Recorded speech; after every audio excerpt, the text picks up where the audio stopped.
Hello મિત્રો, સ્વાગત છે આજના નવા વિડીયોમાં। બધાનું કેમ છો? બધા મજામાં? તો મિત્રો જો આજે આપણે નવી રેસીપી લઈને આવી ગયા છીએ અને આજની રેસીપીમાં આપણે બનાવવાના છે રાજમા મસાલા રેસીપી, એટલે કે રાજમાનું મસાલેદાર શાક બનાવવાનું છે।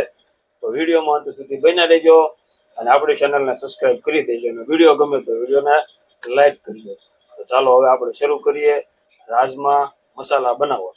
તો મિત્રો આપણે રાજમા મસાલા બનાવવા માટે સૌથી પહેલા તો આપણે 250 ગ્રામ રાજમા લીધા છે અને રાજમાને છે ને 12 કલાક અગાઉ પલાળી દેવાના છે। તો જો આપણે જે 250 ગ્રામ રાજમા લીધા એને આપણે રાતે પલાળી દીધા। જો તમે એકદમ ફૂલીને મોટા થઈ ગયા છે। તો આવી રીતે તમારે પણ ઘરે બનાવો તો રાજમાને છે ને રાતે પાણીમાં પલાળી દેવાના અને સવારે જો આવા થઈ જશે। તો જો હવે આપણે ચૂલો જગવી લઈએ, ગેસનો ચૂલો જગવીને આપણે રાજમાને બાફવા મૂકી દેવું। એની ઉપર રાખી દઈએ કુકર। હવે નાખી દઈએ આપણે પાણી।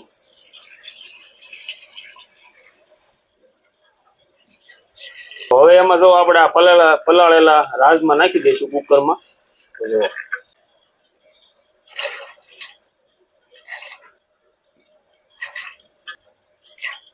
તો હવે આપણે આમાં 1 ચમચી જેટલું મીઠું નાખી દઈએ, એડ કરી દઈશું।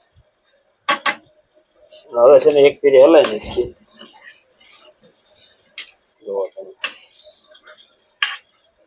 હવે આપણે કુકરનું ઢાંકણું બંધ કરી દઈએ।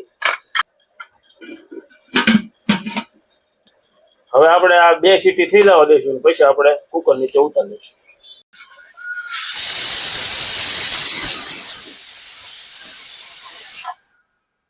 તો જો આપણે રાજમા બફાઈ ગયા છે, એકદમ જોરદાર ફૂલીને દડા જેખા થઈ ગયા છે। જો હું તમને બતાવું। જો આ છે ને આને દબીને એટલે એકદમ આ રીતે થઈ જવા જોઈએ। તો આપણે એ રીતે બફાઈ ગયા છે અને હવે આ કુકરને આપણે નીચે ઉતારી લઈએ। તો હવે આપણે રાજમા જે બાફી નાખ્યા છે એનું આપણે મસાલેદાર શાક તૈયાર કરવાનું છે। તો જો આપણે શાક બનાવવા માટે હું વસ્તુ લીધી તમને બતાવું। તો જો પેલા તો આપણે આ ખડા મસાલા લીધા છે, એમાં બે લાલ સૂકા મરચા લીધા છે, 3 નંગ એલચી લીધી છે, પછી 5-6 નંગ બાદિયા લીધા છે, પછી આ એક તજનો ટુકડો લીધો છે, આ થોડુંક આખું જીરું લીધું છે અને આ છે લવિંગ અને 3-4 મરી છે। જો આ આવી ગયું તેલ। પછી આમાં જો આપણે ટમેટાની ગ્રેવી કરી લીધી છે, આ છે આદુ લસણ મરચાની ગ્રેવી, આ છે ડુંગળીની ગ્રેવી, બરોબર। અને આમાં આપણે મસાલા છે હળદર, ધાણા જીરું, મરચું અને આ આપણા બાફેલા રાજમા। હવે આપણે ગેસનો ચૂલો જગવી લઈએ। ચૂલો જગવી લીધો, એની ઉપર મૂકી દઈએ આપણે આ તવલું। તો સૌથી પહેલા જો આપણે નાખવાનું છે તેલ। આપણું 50 ગ્રામ તેલ આવી ગયું। તો જો તેલ ગરમ થઈ ગયું છે, એમાં નાખશું આપણે આ જે ખડા મસાલા લીધા છે ને એ।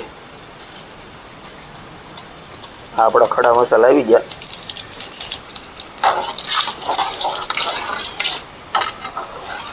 તો આપણે મસાલો થઈ ગયો છે, હવે આપણે આ ડુંગળીની ગ્રેવી નાખી દઈએ।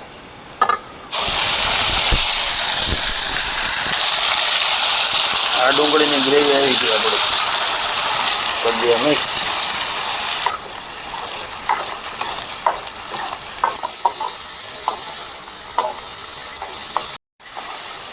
આપણે આ ડુંગળીની ગ્રેવી છે ને એને એકદમ ગોલ્ડન બ્રાઉન થઈ જાય ને ત્યાં સુધી તેલમાં પકાવવા દઈશું।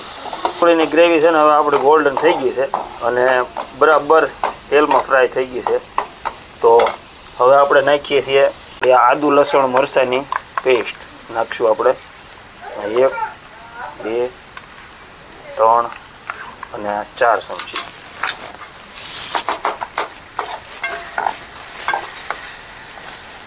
મિક્સ કરી લઈએ અને આને આપણે છે ને તેલમાં પકાવી લઈશું।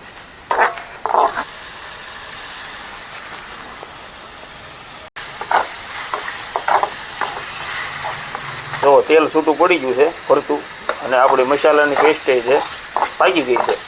તો હવે આપણે આમાં નાખવાનો છે મસાલો।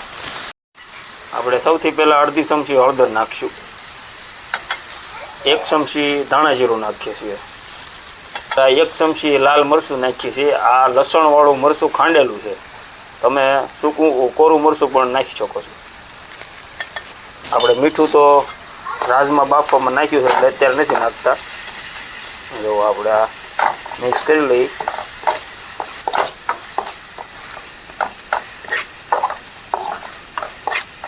આપણે થોડુંક પાણી નાખીએ આમાં, કરી દઈએ મિક્સ.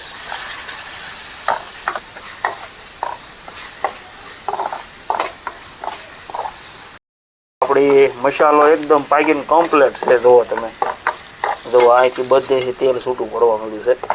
હવે આપણે નાખી દઈએ આ ટમેટાની ગ્રેવી.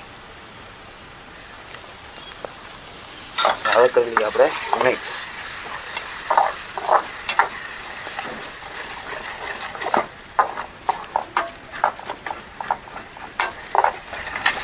આપણે મિત્રો થોડુંક મીઠું નાખી દઈએ છીએ. જો એટલું લીધું છે, આ નાખી દઈએ. હવે કરી લઈએ મિક્સ. જો તેલ છૂટું પડવા મળ્યું છે, આપણી ગ્રેવી બની ગઈ છે. તો હવે આપણે નાખી દઈએ બાફેલા રાજમા. આવી રીતે આપણા બાફેલા રાજમા હવે આપણે આ એડ કરી દઈએ છીએ.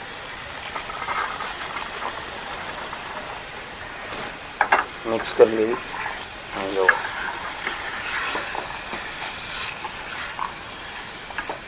હવે આપણે નાખશું પાણી. તો આપણે આમાંથી જો અત્યારે અડધો કોળસો પાણી નાખીએ છીએ. આ અડધો કોળસો છે, અડધો આમાં પાણી છે.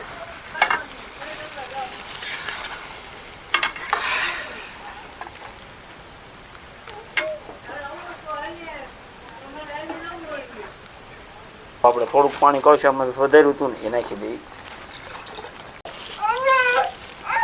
જો આપણે પાણી નાખી દીધું છે અને હવે આને આપણે છે ને 10 મિનિટ પાણીમાં ઉકાળીને પાકવા દેવાનું છે. ને પછી આપણું શાક બનીને કમ્પ્લીટ થશે.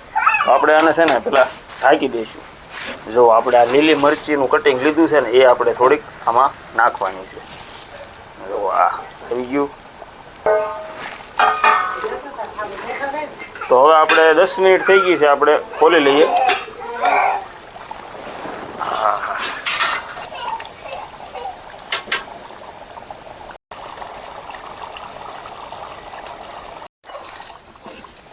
તો જુઓ આપણું શાક બનીને કમ્પ્લીટ છે. જુઓ તમે, એકદમ ગ્રેવી ઘટ થઈ ગઈ છે અને તેલ બધું ઉપર આવી ગયું છે.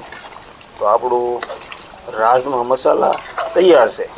તો જુઓ હવે આપણે ગેસ કરી દઈએ બંધ.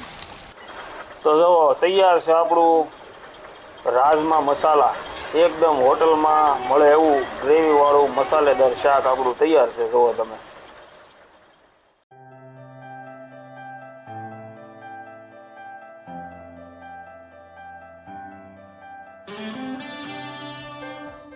તો મિત્રો તૈયાર છે આપણું જોરદાર મસાલેદાર એવું ટેસ્ટી અને હોટલમાં મળે તેવું ગ્રેવીવાળું શાક રાજમા મસાલા તૈયાર છે બનીને કમ્પ્લીટ. તો આવી રીતે તમે પણ ઘરે જરૂર બનાવજો. જોરદાર ટેસ્ટી બને છે. અને વિડીયો ગમ્યો હોય તો વિડીયોને લાઇક કરી દો. ચેનલ ઉપર પહેલી વાર આપણો વિડીયો જોઈ રહ્યો હોય તો ખાસ મિત્રો ચેનલને સબસ્ક્રાઈબ કરી લેજો. તો મળીએ હવે આવા જ બીજા વિડીયોમાં. ત્યાં સુધી બાય બાય.